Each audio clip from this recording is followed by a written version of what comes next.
आप तो वो काम कर रहे हैं जो पाकिस्तान इतने सालों से नहीं कर पाया हमारे साथ। हमको तोड़ रहे हैं, मत कीजिए ऐसा, क्योंकि हम जल जाएंगे सारे के सारे। आप समझ लीजिए, खुदा ना खास्ता कल को मेरे फैमिली का कोई नहीं रहता, मैं अकेली रह जाती हूँ या मैं घर से निकल जाती हूँ, मेरे पास कोई कागजात नहीं है, तो मैं कैसे प्रूफ करूँगी? मीडिया में मेरी ही आइडेंटिफिकेशन पे भी डाउट्स उठ रहे हैं, मेरे नाम पर भी उठ रहे हैं, तो मैं आपको अभी नहीं प्रूफ कर पा रही। एनआरसी लगेगी तो कैसे प्रूफ करूँगी?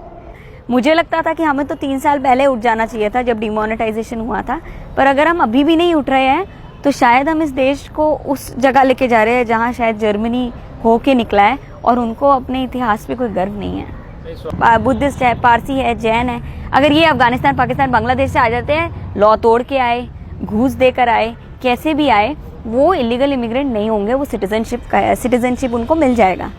तो मुझे ये समझ नहीं आता कि क्या आप नेशनल सिक्योरिटी को भी हार्म करना चाह रहे हैं। कल को कोई भी अपना धर्म, किसी और धर्म का लोग इधर आ जाएगा, स्पाई बन के आ जाएगा, आप उनको बोलोगे क्योंकि आप उस धर्म से आ जाओ। देखिए, मैं किसी एक प्राइम मिनिस्टर ने कोट किया था, बात कही थी कि गलत कदम से अच्छा है कि कोई कदम ना चलो।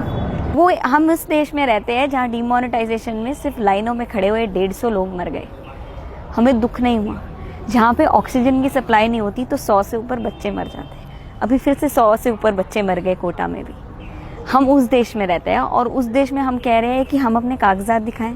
तो आपको अगर भारतीयों से प्यार ही नहीं होगा, उनको ऐसे बोलेंगे कि मैंने जो कहा वही होगा, ऐसा नहीं चलेगा ना। अगर बाप या माँ बाप भी ऐसे बात करते हैं तो बच्चा दूर हो जाता है उनसे। आप तो सरकार हो, आपको तो इलेक्ट ही हमने किया है। सरकार बार बार इस मूवमेंट को एक खास कम्युनिटी से जोड़कर कमजोर करना चाहती है। हाँ जी। बार बार सरकार ये बताना चाहती है कि एक मुसलमानों को डराया जा रहा है, धमकाया जा रहा है, ये मुसलमानों का इशू है ही नहीं। हाँ जी। ये इशू जो है देश के संविधान को बचाने का है। हाँ जी। बाबा भीमराव अम्बेडकर ने जो संविधान रचा था, खूबसूरत कॉन्स्टिट्यूशन बनाया था, यही इसकी खूबसूरती है। जी। स्वाति इसलिए निकल के आई हैं आप कि आपको लग रहा है संविधान पे कहीं ना कहीं सरकार चोट कर रही है। जी, देखिए, अगर सरकार ये कहती है कि हम भटके हुए हैं या लोगों को समझ नहीं है, तो ये एकदम गलत माना जाता है, क्योंकि सबसे पहले जिसने आवाज़ उठाई थी वो हम नहीं थे, वो यूएन ऑर्गेनाइजेशन था जिसने सीए की बात, बिल जब जैसी पार्लियामेंट में आया, उन्होंने मैसेज भेज दिया था इंडियन गवर्नमेंट को कि हमें लग रहा है कि ये काफ़ी ज़्यादा डिस्क्रिमिनेटरी लॉ है और ये सिर्फ मुसलमान के खिलाफ नहीं जा रहा है, ये सबको पीड़ित करेगा, क्योंकि हमारे जो कंट्री में पॉपुलेशन है वो इतनी प्रिविलेज नहीं है। गरीब तबका, दलित तबका, महिलाएं जो, क्योंकि हम एक पेट्रियार्कल सोसाइटी में, ये कैसे प्रूफ करेंगे कि इनकी क्या सिटीजनशिप है? और दूसरी बात, रही बात मुसलमानों की, अगर हम मान भी लेते हैं कि सिर्फ मुसलमान ही, समझ लीजिए, अफेक्ट हो रहे हैं और सिर्फ मुसलमान ही सड़कों पर निकल रहे हैं, जो गलत है, पर अगर हम आज मान भी लेते हैं तो भी मुसलमान इस देश के नागरिक हैं। कोई एक तबका भी उठ के आता तभी उसकी आवाज़ सुननी चाहिए। मैं अकेली भी उठ के आऊँगी तभी मेरी आवाज़ सुननी चाहिए, क्योंकि एक भी अगर कैद होता है गलत तरीके से मासूम, तो सब कैद होते हैं। और आज मैं ये सोच कर नहीं आई कि कोई एक अकेला परेशान होगा, मुझे ऐसा लग रहा है कि सब परेशान होंगे। वो हम इस देश में रहते हैं जहाँ डिमोनेटाइजेशन में सिर्फ लाइनों में खड़े हुए 150 लोग मर गए, हमें दुख नहीं हुआ। जहाँ पे ऑक्सीजन की सप्लाई नहीं होती तो 100 से ऊपर बच्चे मर जाते हैं। अभी फिर से 100 से ऊपर बच्चे मर गए कोटा में भी।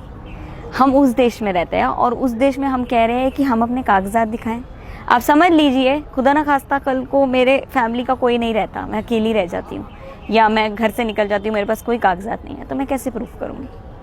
मीडिया में मेरी ही आइडेंटिफिकेशन पे भी डाउट्स उठ रहे हैं, मेरे नाम पर भी उठ रहे हैं, तो मैं आपको अभी नहीं प्रूफ कर पा रही। एनआरसी लगेगी तो कैसे प्रूफ करूँगी?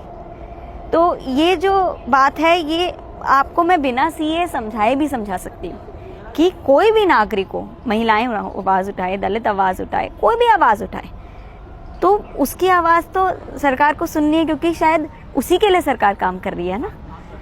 स्वाति, बहुत अच्छी बात कही। एक बात ये भी आ रही है कि ये सीए और एनआरसी की अभी जरूरत क्या थी? जी, देश ऑलरेडी बेरोजगारी से जूझ जी, रहा है, स्टूडेंट जो है सड़कों पर हैं, जी, आप जैसे पढ़े लिखे नौजवान जो है जॉब के लिए दर भटक रहे हैं। हाँ जी। इंडिया में जॉब नहीं है। हाँ जी। एक इशू को डाइवर्ट करने के लिए पूरी हाँ जी। सड़क पे आप सबको ले आए। जी, आप बताइए। देखिए, अगर हम इकोनॉमिकली भी देखें इस बात पे, तो ये बहुत ज़्यादा खतरनाक हो जाता है। जैसे हमारे अभी नोबल इकोनॉमिक प्राइज़ विनर ने भी बोला है कि अगर सीए लागू हो जाता है, एनआरसी में लागू हुआ, स्कैम निकला, कैग की रिपोर्ट कह रही है, उस असम के स्टेट में लागू हुआ जिसमें इतना बड़ा स्कैम निकला, तो आप देखिए पूरे देश में होगा। अगर आज मेरी किसी ऑफिसर से प्रॉब्लम हो जाती है जो मेरा ही केस डील कर रहा है, वो फटाफट मुझे ऑब्जेक्शन में डाल देगा, फटाफट। मैं फिर भी प्रिविलेज हूँ, पढ़ी लिखी हूँ, शायद किसी तरह से तरीका निकाल लूँ।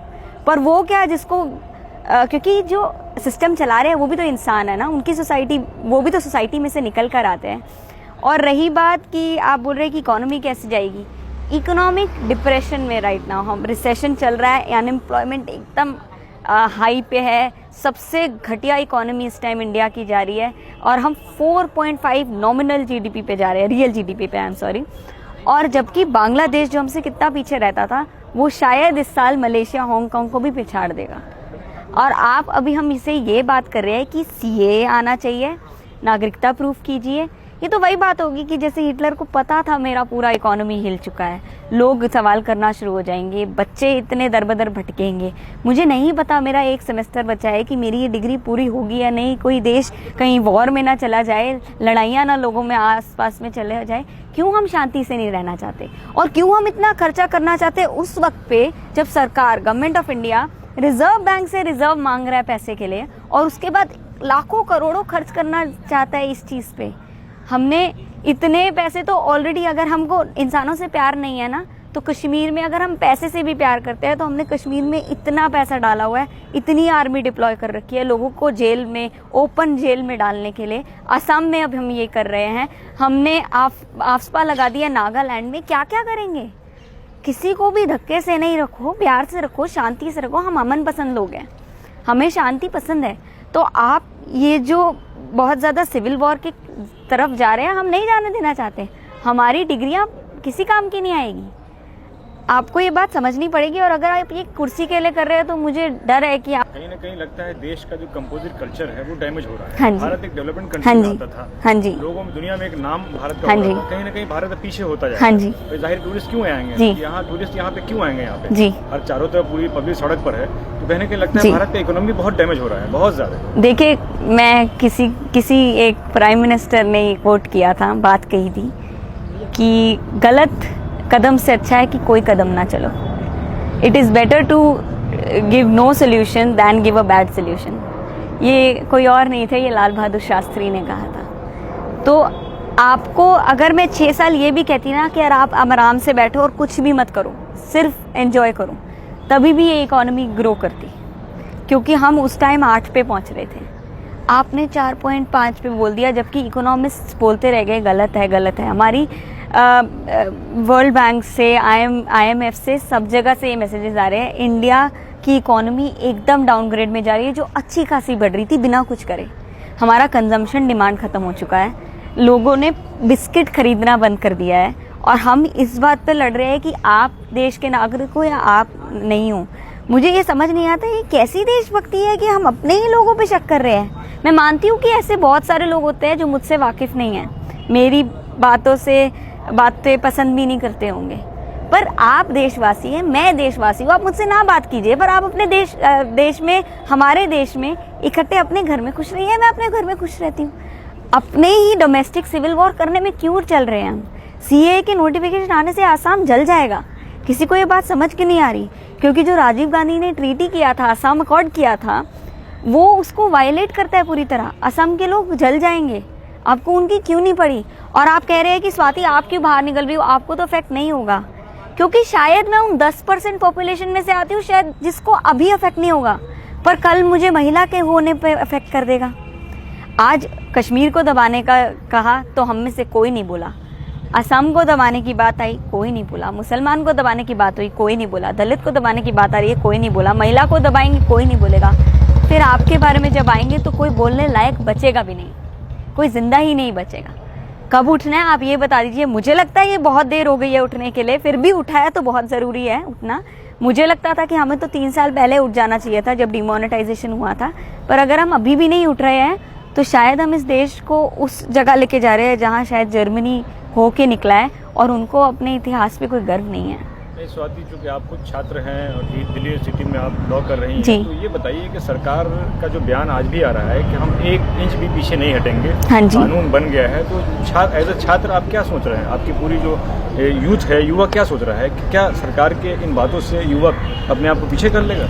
देखिए, मैं कोई सरकार को कोई चैलेंज या कुछ नहीं करना चाहूँगी, क्योंकि मैं सरकार को अपनी सरकार समझती हूँ, अभी भी डाउट नहीं करती। मुझे ऐसे लगता है उनका इंटीग्रिटी टुवर्ड्स द कंट्री है, होना चाहिए। किसी भी भारत सरकार को भारत की तरफ इंटीग्रिटी होना चाहिए। तो आपको अगर भारतीयों से प्यार ही नहीं होगा, उनको ऐसे बोलेंगे कि मैंने जो कहा वही होगा, ऐसा नहीं चलेगा ना। अगर बाप या माँ बाप भी ऐसे बात करते हैं तो बच्चा दूर हो जाता है उनसे। आप तो सरकार हो, आपको तो इलेक्ट ही हमने किया है। हम तो अपने माँ बाप नहीं इलेक्ट करते, पर सरकार को तो इलेक्ट करते हैं। और रही बात, जैसे ही ऐसे स्टेटमेंट्स आते हैं कि हम पीछे नहीं हटेंगे या हम पुलिस को आगे कर देंगे, बच्चों को मारेंगे, जब ऐसा करेंगे बच्चों की जानें भी जाएंगी और बच्चे और ज़्यादा आगे आएंगे। क्योंकि सरकार की जहाँ ईगो खत्म होती है, बच्चों की वहाँ सेल्फ रिस्पेक्ट शुरू होती है। ये बात आपको समझना पड़ेगा, क्योंकि ये मजाक का लाइन नहीं कहते कि आज का छात्र ही कल का नेता बनता है। तो आज का छात्र ही आगे का फ्यूचर डिसाइड करता है। क्योंकि आप तो कुछ सालों में पता नहीं रहे ना रहे, हम रहेंगे, हमें इसी देश में जीना है, तो हम ही डिसाइड करेंगे कि ये देश कैसा रहेगा।